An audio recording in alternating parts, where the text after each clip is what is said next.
राधे राधे दोस्तों। आज की हमारी कहानी है फैसला। आरती की शादी को सिर्फ 5 साल ही हुए थे जब एक सड़क हादसे में उसके पति की मौत हो गई। उस दिन के बाद से घर का माहौल ही बदल गया था। बाहर वालों के सामने सास हर किसी से यही कहती फिरती थी, हमने बहू को बेटी बनाकर रखा है, कहीं जाने नहीं दिया। लेकिन घर के अंदर आरती को खुद समझ आ गया था कि वो अब इस घर की बहू नहीं, बोझ बन चुकी है। सुबह सबसे पहले वही उठती, पूरे घर की सफाई, चूल्हा, नाश्ता, बर्तन, कपड़े और सबके खाने के बाद आखिर में अपने लिए बचा कुचा खाना। पहले जहां सास उसे नाम लेकर बुलाती थी, अब आवाज आती, अरे सुन, पानी खत्म हो गया है, भर दे। आरती चुपचाप सब करती रहती, क्योंकि उसे लगता था यही उसका घर है। अब मायके लौटना मतलब लोगों के सवाल, ताने और तरस भरी नजरें। एक दिन पड़ोस की औरत आई तो सास जोर से बोली, हमने तो बहू को बेटी जैसा रखा है, वरना आजकल कौन रखता है विधवा बहू को घर में। आरती रसोई में खड़ी सब सुन रही थी। हाथ काम कर रहे थे लेकिन आंखें भर आई थी, क्योंकि उसी सुबह सास ने उससे कहा था, दूध कम डालना चाय में, कमाने वाला कोई नहीं रहा अब। धीरे धीरे आरती को समझ आने लगा था कि उसे घर में रहने की कीमत चुकानी पड़ रही है, इज्जत देकर नहीं, काम लेकर। उस रात जब सब खाना खाकर उठ गए तो सास ने प्लेट उसकी तरफ सरकाते हुए कहा, और सुन, कल से ऊपर वाला कमरा इस्तेमाल मत करना। देवर की शादी की बात चल रही है, बहू आएगी तो उसे देंगे। आरती पहली बार चौंकी, क्योंकि वही कमरा उसके और उसके पति की आखिरी निशानी थी। उसने धीमे से पूछा, मम्मी जी, फिर मैं कहाँ रहूंगी? सास बिना उसकी तरफ देखे बोली, जहाँ जगह मिले वहीं रह, आखिर अब तेरी जरूरत क्या है कमरे की। उस पल आरती को पहली बार महसूस हुआ कि इस घर में उसे रहने दिया जरूर गया है, लेकिन अपना कुछ भी नहीं बचा। और उसी रात उसके मन में पहली बार एक ख्याल आया, क्या सच में ये घर अब उसका है भी या नहीं। देवर की शादी जल्दी ही तय हो गई। घर में फिर से रौनक लौट आई थी, लेकिन वो रौनक आरती के हिस्से में नहीं थी। पहले जिस काम को वो घर की जिम्मेदारी समझकर करती थी, अब वही काम उसे आदेश बनकर मिलने लगा था।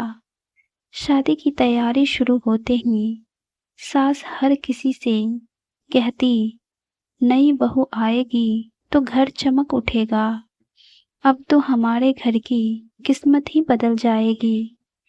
आरती चुपचाप सुनती रहती, क्योंकि यही घर कभी उसके आने पर भी ऐसे ही खुश हुआ था। शादी वाले दिन आरती सुबह 4 बजे से काम में लगी थी। मेहमानों का नाश्ता, खाना, कपड़े, सजावट। लेकिन जब फोटो खिंचवाने का समय आया तो सास ने उसे पीछे करते हुए कहा, तू अंदर ही रह, शुभ काम में आगे मत आया कर। आरती के हाथ वहीं रुक गए। पहली बार उसे खुले शब्दों में उसकी विधवा होने की याद दिलाई गई थी। नई बहू पूजा जब घर आई तो उसका स्वागत थाल, आरती और हंसी मजाक के साथ हुआ। वही कमरा जिसे खाली करवाया गया था, फूलों से सजाकर उसे दे दिया गया। आरती नीचे वाले स्टोर जैसे छोटे कमरे में अपना सामान रख चुकी थी। पहले ही दिन सास ने पूजा के सामने कहा, तू बस आराम कर बहू, घर का सारा काम आरती देख लेगी, उसे आदत है। पूजा ने भी बिना कुछ कहे सिर हिला दिया, और उसी पल आरती समझ गई कि अब उसका नाम नहीं, सिर्फ काम रह गया है। इस दिन में दिन गुजरते गए। नई बहू देर से उठती, फोन चलाती, बाजार घूमने जाती और पीछे से सास हर काम के लिए आरती को आवाज देती। अरे आरती, नई बहू को मत बोलना, अभी नई नई आई है। एक शाम आरती तेज बुखार में भी रसोई में खड़ी खाना बना रही थी। हाथ कांप रहे थे। तभी सास अंदर आई और गुस्से में बोली, इतना समय क्यों लग रहा है तुझे? सब भूखे बैठे हैं। आरती ने हिम्मत करके कहा, मम्मी जी, तबीयत ठीक नहीं है, थोड़ा पूजा बना देती तो। सास का चेहरा तुरंत बदल गया। नई बहू को नौकरानी समझ रखा है क्या? खा रही है हमारे घर का तो काम भी करेगी। ये वही शब्द थे जो आरती महीनों से सुनती आ रही थी, लेकिन आज पहली बार दिल के अंदर कुछ टूटने की बजाय सख्त हो गया। उसने चुपचाप गैस बंद की और बिना कुछ बोले अपने कमरे में चली गई। उस रात पूरे घर में पहली बार खाना देर से बना और पहली बार सबको एहसास हुआ कि आरती चुप जरूर है, लेकिन हमेशा झुकी रहे ये अब तय नहीं। उस रात आरती कमरे में जाकर चुपचाप लेट तो गई, लेकिन उसकी आंखों में नींद नहीं थी। नींद कोसों दूर थी। शरीर बुखार से जल रहा था और दिमाग में बार बार वही शब्द घूम रहे थे।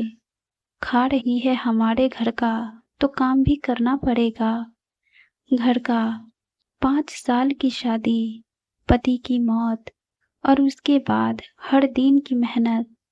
क्या सच में वो सिर्फ खाने के बदले काम करने वाली बनकर रह गई थी? सुबह पहली बार ऐसा हुआ कि आरती देर से उठी। रसोई खाली पड़ी थी। सास की आवाज पूरे घर में गूंज रही थी, अभी तक चाय नहीं बनी। ये आजकल बहू को हो क्या गया है? नई बहू पूजा सोफे पर बैठी मोबाइल चला रही थी और सास बार बार उसकी तरफ देखकर खुद ही बोल रही थी, तुम मत उठना बहू, आरती आती ही होगी। तभी आरती धीरे धीरे बाहर आई। चेहरा उतरा हुआ था, लेकिन इस बार आंखों में डर नहीं था। सास गुस्से से बोली, अब उठने का टाइम मिला है तुझे? घर को होटल समझ रखा है क्या? आरती पहली बार बिना झुके बोली, तबीयत खराब थी मम्मी जी, इसीलिए आराम कर रही थी। सास हंस पड़ी, आराम? किस बात का आराम? कमाने वाला तो कोई रहा नहीं तेरे लिए। बस यही वो पल था जहां आरती के अंदर जमा सालों की चुप्पी टूट गई। उसने सीधे सास की आंखों में देखकर कहा, कमाने वाला नहीं है, इसीलिए क्या मेरी इज्जत भी खत्म हो गई? पूरा घर एकदम से शांत हो गया। पूजा ने मोबाइल नीचे रख दिया। देवर भी कमरे से बाहर आ गया। सास तिल मिलाकर बोली, जुबान चलने लगी है अब तेरी। हमने रखा हुआ है तुझे इस घर में। आरती की आवाज इस बार साफ और मजबूत थी। रखा नहीं है मम्मी जी, मैं इस घर की बहू हूँ। इस घर में मेरे पति का भी हिस्सा था। भीख नहीं खा रही मैं यहाँ। ये सुनते ही सास का चेहरा लाल पड़ गया। बहुत अकड़ आ गई है, याद रख, यहाँ रहना है हमारे हिसाब से रहना होगा। आरती कुछ सेकंड चुप रही, फिर बोली, ठीक है, आज फैसला भी हो ही जाएगा कि मुझे यहाँ रहना है या नहीं। इतना कहकर वो अंदर चली गई और अलमारी से अपने सारे कागज निकालने लगी। पहली बार घर वालों को डर सा लगा, क्योंकि आरती रो नहीं रही थी। और जब घर की बहू चुप होकर रोना छोड़ दे, तब मामला सच में बदलने वाला होता है। आरती अलमारी से फाइल निकालकर बाहर आई तो पूरे घर की नजर उसी पर टिक गई। सास अब भी गुस्से में थी, लेकिन चेहरे पर हल्की बेचैनी साफ दिख रही थी।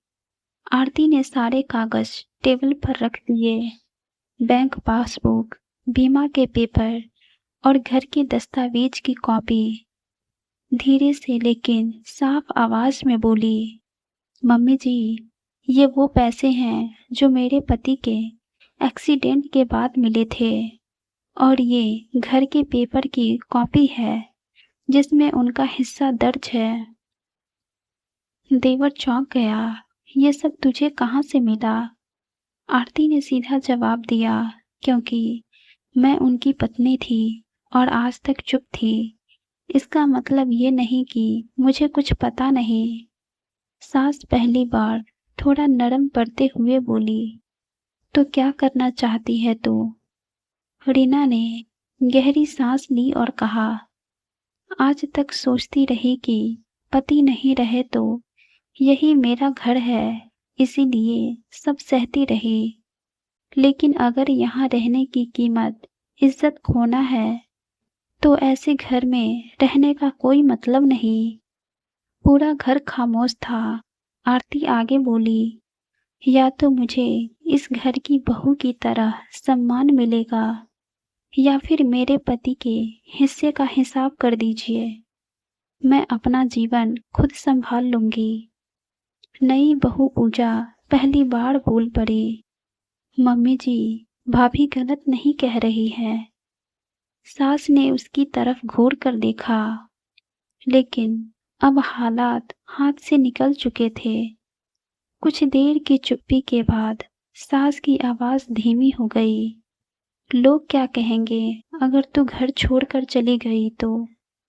आरती हल्का सा मुस्कुराई, लोग तो आज भी यही सोचते हैं कि आपने मुझे बेटी बनाकर रखा है।